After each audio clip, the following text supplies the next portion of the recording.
श्री श्री राधा रमणो जयति बजनिताय गौर राधे श्याम। जप हरे कृष्ण हरे राम। चरित सुधा श्री श्रीमद राधा रमण चरणदास देव बाबा जी महाशय। बड़े बाबा का जीवन चरित्र। मूल बंगला संपादक प्रकाशक श्री रामदास बाबा जी। श्री श्री जगन्नाथ देव का पहिल भोग।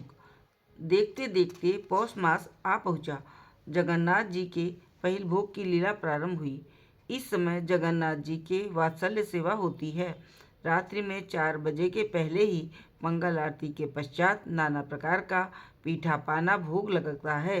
इस भोग का नाम है पहिल भोग। इस समय जितना कुछ भी भोग राग होता है वो सवेरे तड़के ही हो जाता है। बाबा महाशय ने गोकुलदास की नियमित रूप से जगन्नाथ जी की मंगल आरती दर्शन और कीर्तन करने का आदेश किया। किसी किसी दिन स्वयं ही कीर्तन लेकर जाते। कुंजदास को आदेश किया, तुम प्रतिदिन राधा रमण कुंज से नाम के साथ साष्टांग दंडवत करते करते जगन्नाथ देव के मंदिर के बाहर परिक्रमा कर जगन्नाथ जी के दर्शन किया करना।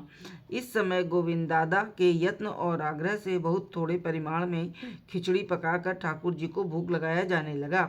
2-4 दिन बाद बाबा महाशय ने गोविंद दादा से कहा, देख गोविंद, यदि पौष मास में ठाकुर जी को खिचड़ी का ही भोग लगाना उचित है तो ऐसी व्यवस्था होनी चाहिए जिससे थोड़ा थोड़ा खिचड़ी प्रसाद सभी भक्तों को मिल सके। ये सुन गोविंद दादा प्रसन्न होकर बाबा महाशय की आज्ञानुरूप व्यवस्था करने लगे। इस प्रकार कई दिन बीते। एक दिन बाबा महाशय गोविंद दादा से बोले, देख मेरी बड़ी इच्छा है कि एक दिन बंगाली पीठे का ठाकुर जी को भोग लगाकर उड़ीसा वासियों लोगों को प्रसाद सेवन कराया जाए। गोविंद दादा ने पूछा, कौन कौन सा पीठा किस परिमाण में तैयार करना होगा? बाबा जी बताओ तुम कौन कौन सा पीठा तैयार कर सकती हो। उस समय रसोई का भार ललिता दासी पर था। गोविंद दादा ने जब उन्हें बुलाकर पूछा तो वे बोली, मैं तो कुछ नहीं जानती, आप जैसे आज्ञा दें वैसा करने को प्रस्तुत हूँ। बाबा जी, चोशी पीठा बना सकेगी? गोविंद, उसमें बहुत समय लगेगा। बाबा जी, तो आज दूध का पाटी जोड़ा बनाओ, पीछे देखा जाएगा। भिक्षा द्रव्यादि संग्रह करने का भार गोविंद दादा और नवदीप दादा पर था। दोनों प्रसन्नतापूर्वक भिक्षा के लिए निकले। 4 बजे के करीब 1 मन दूध और उसी के अनुसार और चीजें लेकर दोनों आश्रम पहुंचे। बाबा महाशय इन लोगों को थका हुआ देख स्वयं निमंत्रण देने को बाहर निकले। रात में 8 बजे बहुत से लोगों को निमंत्रण कर लौट आए। तब तक गोविंद दादा ने पीठा तैयार करवा लिया। दूसरे दिन और दूसरे बहुत से पदार्थ प्रस्तुत कर ठाकुर को भोग लगाया गया। लगभग 1 बजे निमंत्रित लोगों के साथ पीठा महोत्सव संपन्न हुआ।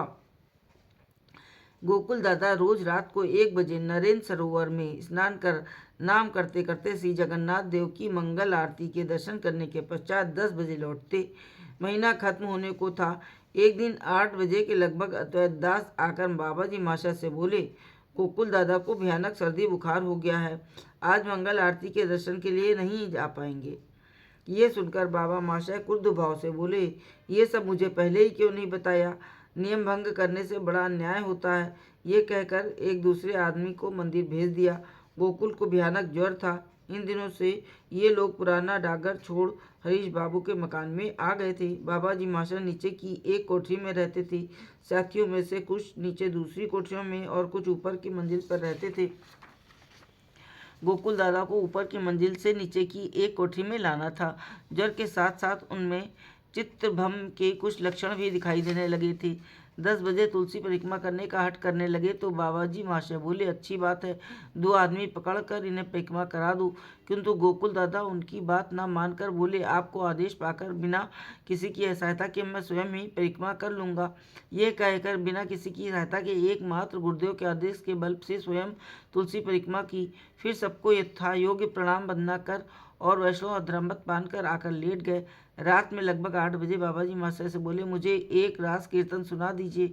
बाबा महाशय ने कुंज बाबू और गोपाल बाबू से कीर्तन करने को कहा। सब रूप अभिसार एवं रास कीर्तन करने लगे। गोकुल दादा कीर्तन के भावों के अनुरूप हाथ, मुख और आंखों की भंगी प्रकट करने लगी। दूसरे लोग इसे ज्वर का विकार समझे, पर वे बार बार बाबा जी महाशय का हाथ पकड़कर कहने लगी, ये देखो कैसी सुंदर लीला है, कैसी अपाकत शोभा है, आहा चामर आज भी कैसे अप्राकृत हैं, अपरूप नृत्य भंगी है, कैसी मधुर स्वर लहरी है, मनोहर सुगंध से चारों दिशाएं आमोदित हैं। अलौकिक सौंदर्य का दर्शन कर पशु पक्षी तरुलता सभी विभोर हो रहे हैं। ये सुन बाबा जी महाशय गदगद कंठ से कहने लगे, गोकुल कहाँ, मैं तो कुछ भी नहीं देख रहा। गोकुल बोले, क्या ये छल करने का समय है? आप ही तो इन सबका परिचय करा रहे हैं। ओह, कैसी ज्योति आंखों में चकाचौंध हो रही है। इसी प्रकार की प्रत्यक्ष लीला दर्शन सूचक नाना प्रकार की बातें सुन सभी विस्मित हो गए। अपूर्व कीर्तन आनंद, किसी को भी वह स्मृति नहीं। रात्रि लगभग 12 बजे रात समाप्त होने पर और राधा गोविंद के विलास कुंज में प्रवेश करने पर सेवा पारा सखी मंजरी गण अपनी अपनी सेवा में नियुक्त हो गईं। इस भाव के पद का गान कर जिस समय वे लोग जय राधा रमण कहकर जय बोलने लगे, गोकुल दादा जय राधे कह विस्मित भाव से दाहिने हाथ की तर्जनी को ऊपर की ओर हिलाते हुए जैसे कुछ निरीक्षण करने लगे। नेत्र निर्निमेष, निश्चल, निस्पंद, पर मुख पर एक अप्राकृत हंसी, सर्वांग पुलकित, अनिवर्चनीय। गोकुल दादा की तत्कालिक अवस्था को देख कोई ये नहीं समझ सका कि वे चिरकाल के लिए अदृश्य जगत की स्थूल देह प्रत्याग कर चिन्मय सूक्ष्म देह से नित्य लीला में प्रवेश कर गए। सभी विस्मित भाव से उनके मुख की ओर देख जय राधा रमण कहने लगे। गोकुल दादा की पुतलियां निस्पंद थीं। वे महाभावमयी लीला में प्रवेश कर मां समाधि को प्राप्त कर चुके थे। धन्य गुरु भक्ति, धन्य गुरु वाक्य विश्वास, धन्य गुरु निष्ठा। कभी किसी ने गोकुल दादा को माला जप या आहिक पूजा करते नहीं देखा था। गुरु आज्ञा का पालन करना ही उनका एकमात्र याजन था। जो साधन भजन ध्यान जप पूजा स्मरण मनन के बिना ही केवल गुरु भक्ति के बल से गुरुदेव की कृपा से उच्च गति पा जाते हैं, गोकुल दादा उनका उज्जवल दृष्टांत है।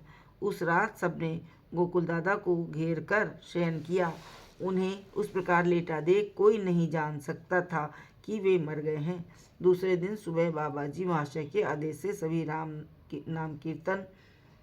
नाम कीर्तन करते करते गोकुल दादा की देह को समुद्र तट पर ले गए और यथाविधि अंत्येष्ट क्रिया संपन्न की। जय गुरु भक्ति, जय गोकुल दादा की, जय बड़े बाबा की।